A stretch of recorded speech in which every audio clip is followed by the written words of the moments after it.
had hoped to fly today, but I don't think that's gonna happen.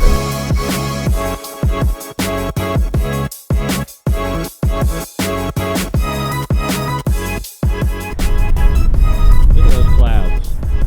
Look how low they are and look how fast they are. I'm more amazed by the speed of them.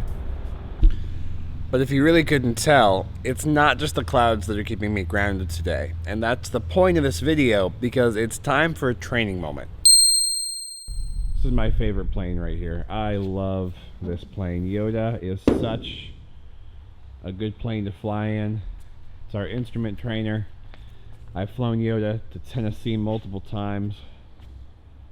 It's just a great little Piper Cherokee.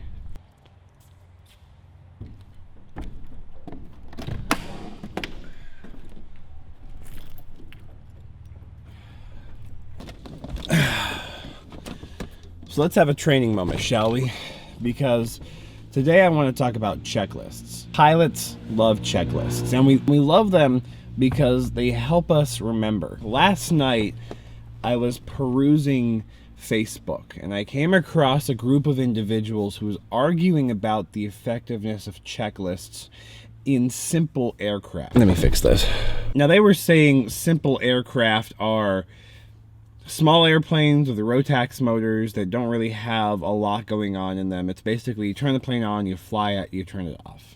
And they were saying that you don't need checklists to fly these planes. I get where they're coming from. I get that a lot of people think that using a checklist for every tiny little thing is redundant and makes no sense and kind of detracts from your ability to fly the plane. But the problem is, it doesn't matter how complex the plane is. This is where pilots get into problems, because they think that their plane isn't complex enough to warrant using a checklist, and that's not true. A couple of years ago, actually, hang on, let me find the information.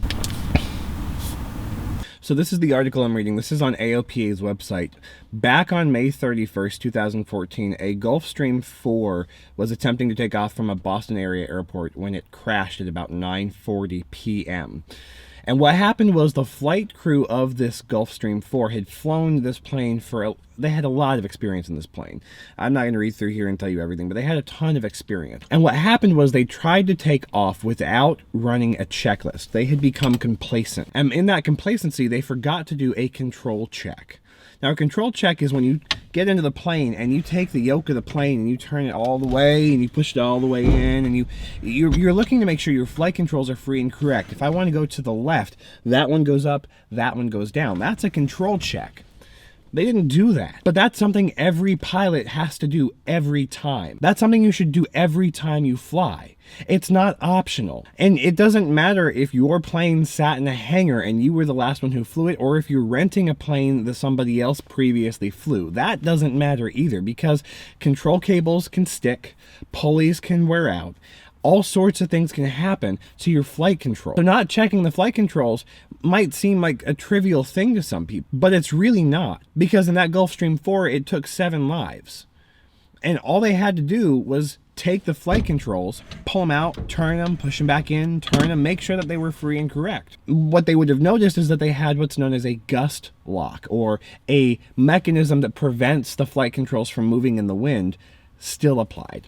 So my point is, this Facebook group last night is arguing about needing to use a checklist for simple aircraft, basic aircraft that have not a lot to it. We're talking about pilots here who get up on a Saturday morning and go fly recreationally for fun. And I get that you want to have fun and relax, and you don't think that a checklist applies to you, but it does. And your complacency to not use a checklist is part of the reason general aviation suffers so badly from this bad image. It's one of the reasons that people are afraid of small planes. It's because of that complacency, the inability to see how small things like checking a checklist really impact the overall community. You are the fault of general aviation and the bad image it has garnered over the last several decades. Because by not using a checklist, you are guaranteeing that at some point in time, you will forget to do a control check. You will forget to do a run-up.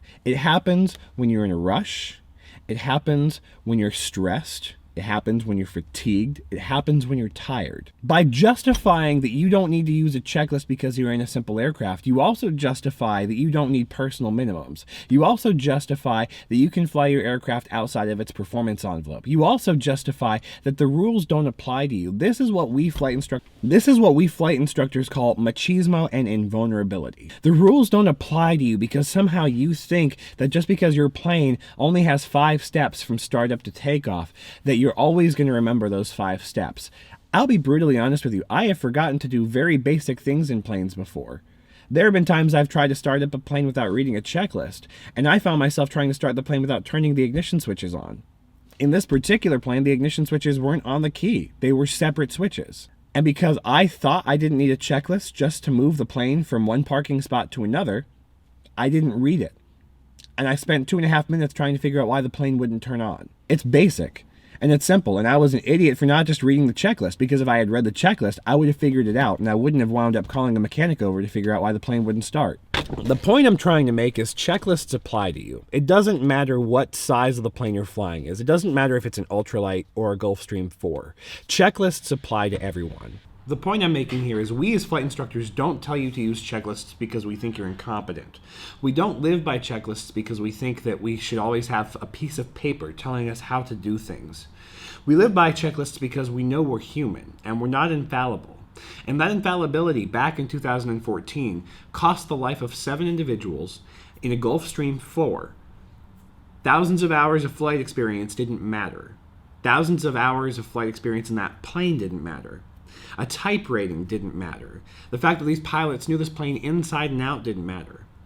It was invulnerability and machismo, and that led to complacency. So when I see these forums online about people saying, oh, my instructor says I always need to use a checklist, and that's bollocks to me. Well, it's bollocks to me as an instructor that you would be willing to sacrifice your life just because you don't want to read a piece of paper. My rant's over, but there are a couple other things I want to mention in this particular video because it's going up today. Today should be Thursday. Thursday.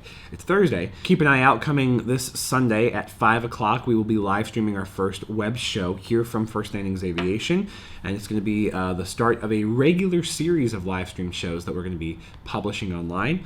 In addition to that, we also have our drone course up now. I'll put a link down in the doobly-doo below if you're looking for a Part 107 UA.